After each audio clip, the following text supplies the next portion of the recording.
Hello and welcome back to my channel, the new home here on YouTube for Shining Star Holistics. Today I'm going to be sharing with you my collective tarot reading for the super new moon solar eclipse in Sagittarius. I'm going to be using my go-to deck, the Faulkner Tarot, which shows real people and real life situations we can all relate to.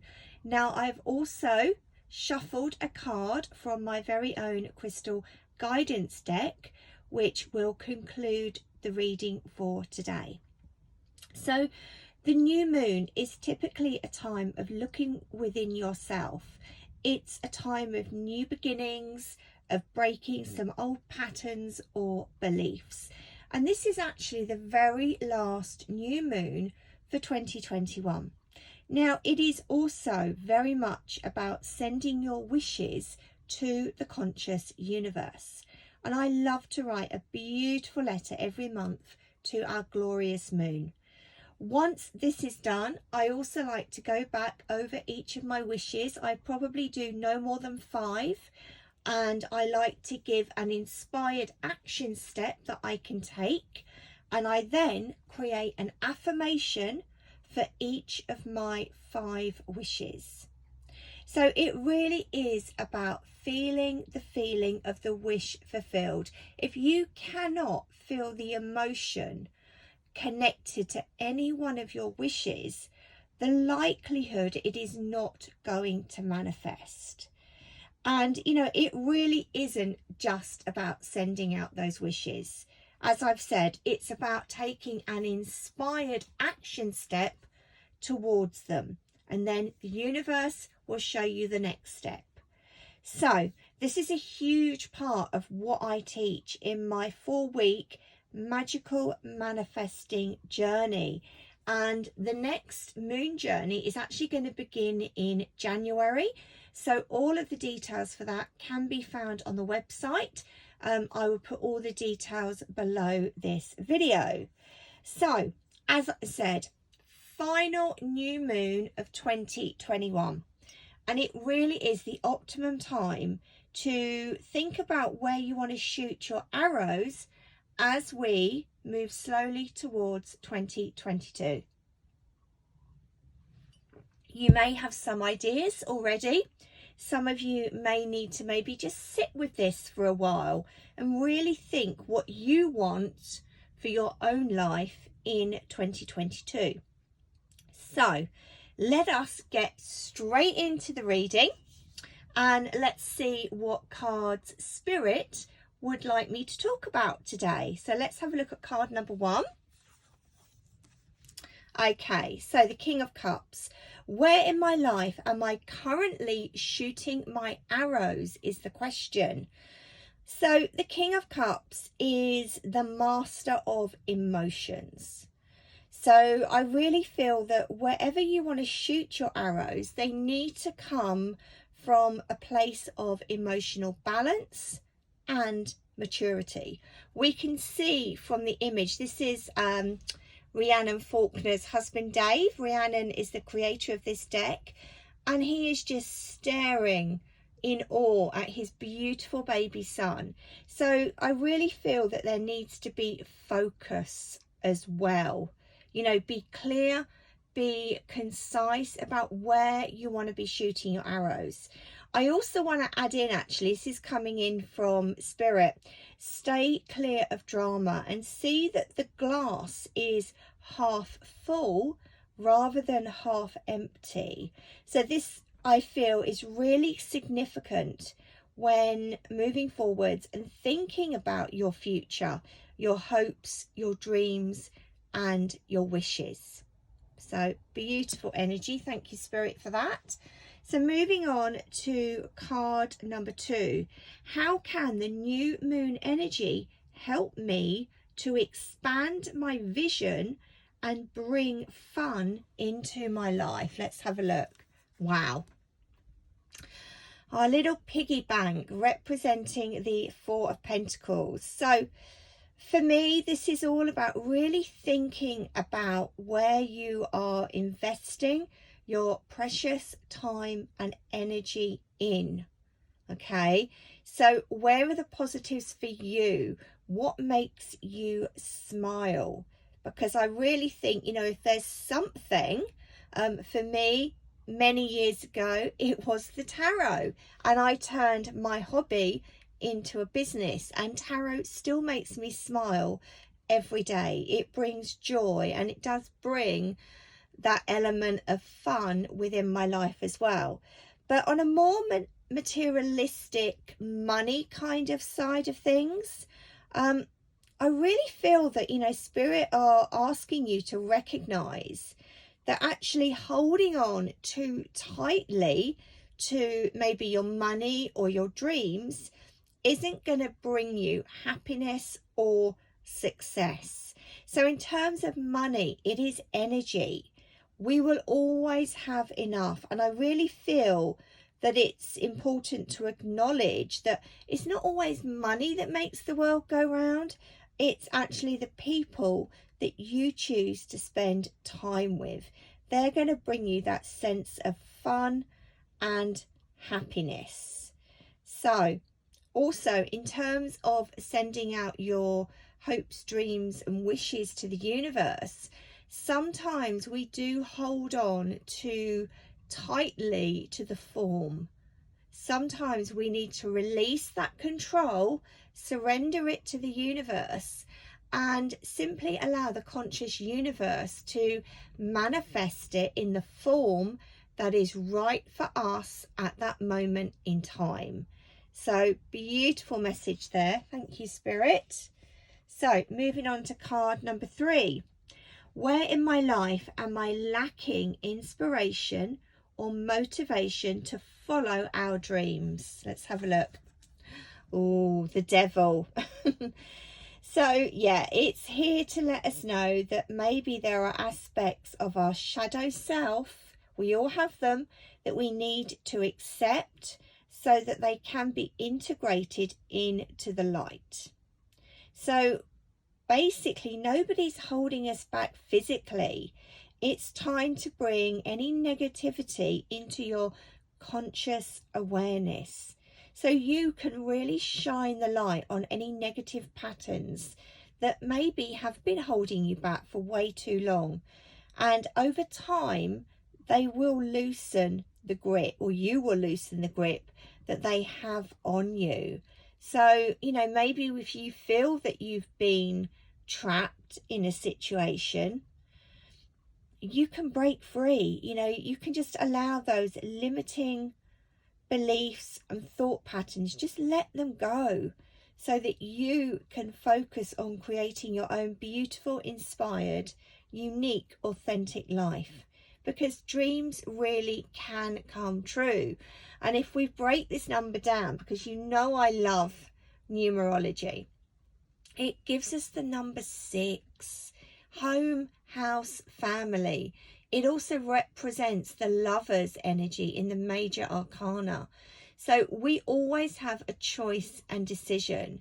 You know, we can quite easily break through the chains, or in this case, we can come through, they almost look like a conifer tree, doesn't it? Which is quite apt given that we are in December. We can push our way out of those branches and start to shine our light and, you know, gain that inspiration and motivation to really achieve what we want to achieve. And you know what? The best way to start, if new moon wishes are a new concept, daily gratitude. Every day, think of 3 things you're grateful for, and then repeat tomorrow and the next day and so on. And when you really start to see the gratitude of all of those little things around you, then it's almost like the subconscious is saying, hang on a minute, we can actually create the life we want. So yeah, I don't feel it's a card to be feared, but it's kind of waking us up to pay attention. So beautiful. Moving on, card number 4. Which areas of my life do I need to speak, listen, or study more? This could be interesting. Okay. the Hanged Man, number 12 in the Major Arcana. Okay, so what is coming through straight away is a beautiful quote by Wayne Dwyer that I actually use quite a lot. If you change the way you look at things, the things you look at change. So, in terms of communication, so speaking, listening, you know, that mental energy of increasing your knowledge for study, I really feel it's time to step back and actually look down and see things from a very different perspective. You know, sometimes the Hanged Man energy wants you to wait a while, or it wants you to sacrifice something in order to gain something else. And, you know, this is really asking you to think about how you've done things in the past. It is about that new perspective. It is about seeing your world and embracing the new opportunities that you actually have right in front of you that maybe you haven't seen before. So, yeah, I feel in terms of, you know, where do we need to speak, listen or study more, I feel like this could, you know, represent any area of life. We just need to take a step back, look at something from a very different perspective. So, card number 5. How can we connect with the element of fire? Because remember, we are in that Sagittarius energy to help us set intentions during the next, where are we? About 28 days for the remainder of this moon cycle, the whole moon cycle. Wow, 7 of Pentacles. So we can see the lady is here. She's sitting at the kitchen table, weighing up 2 piles of money. Now this could relate to 2 opportunities, 2 scenarios. So the 7, again, it's a little bit similar to the Hanged Man energy. We need to understand the value of putting in time and energy. And when we get to the 7, we're looking at the longer term rewards. You know, which pile of money, scenario, situation, should we actually be investing in? Because that fire energy wants us to move forwards. And this isn't about a quick fix or a quick win. We want to make sure that whatever it is we're giving our attention to, remember the 4 of Pentacles, that it's putting us on the right track. It's got staying power. And, you know, we don't want to be wasting time on tasks that are not going to simply deliver any value. There is no point.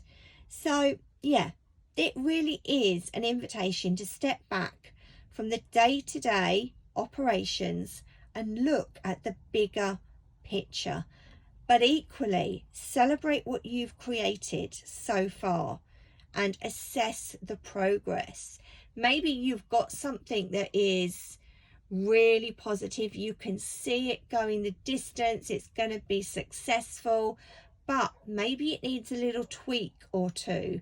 And this is where this fire energy is really going to help you to kind of push yourself forward. So questions to ask yourself if there's something that you're currently working on.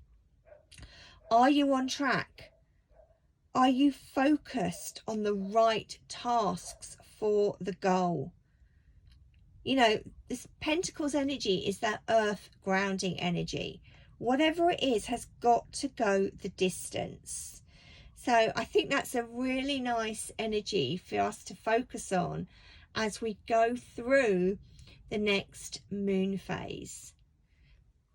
So thank you, Spirit. So the final card, oh, what I will do actually, we had 2 cards, didn't we, from the Major Arcana.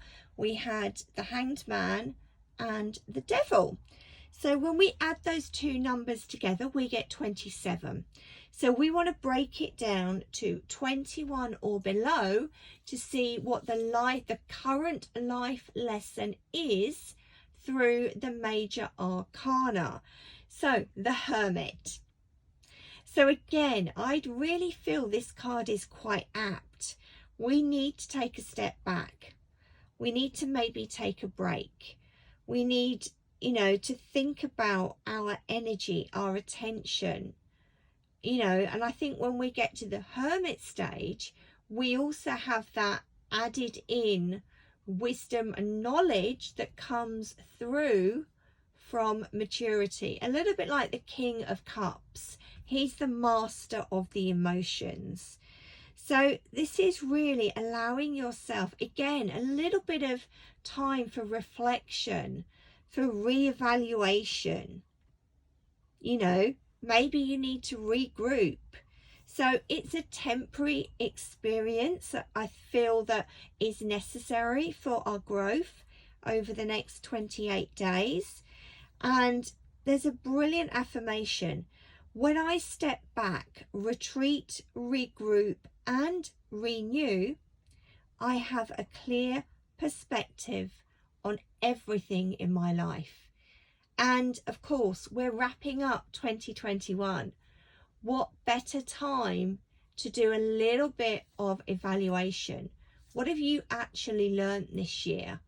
Has it been different from last year, 2020, when we really had the height of the pandemic? Life has changed for so many of us. So the final card, and the one I always look forward to because it's my very own crystal guidance deck. So let's see what they want to share. Okay, Snowflake Obsidian. This connects back to the root chakra. So again, it's that grounding energy. So Snowflake Obsidian is asking you to be more receptive and open-minded with a particular situation that's causing you concern. You're being asked to value and acknowledge any mistakes you may have made, as well as all of your successes in life. Know that the challenging times will soon be ending and that you have evolved and grown as a person. Such a beautiful message. So I hope you've enjoyed this month's collective new moon reading, which is a super moon and an eclipse. So lots of energies. So look after yourself over the next couple of days. All of the details where you can find me on social media will be below this video, along with the website if you did want to book in for any readings or spiritual life coaching sessions.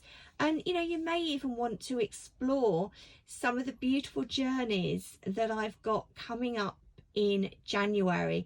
I previously mentioned the magical moon journey, but we also have the personal transformation journey of discovery, and I'm hoping to also redo my Mercury retrograde journey, because yes, hate to say it, we do have a Mercury retrograde coming up literally as we enter 2022.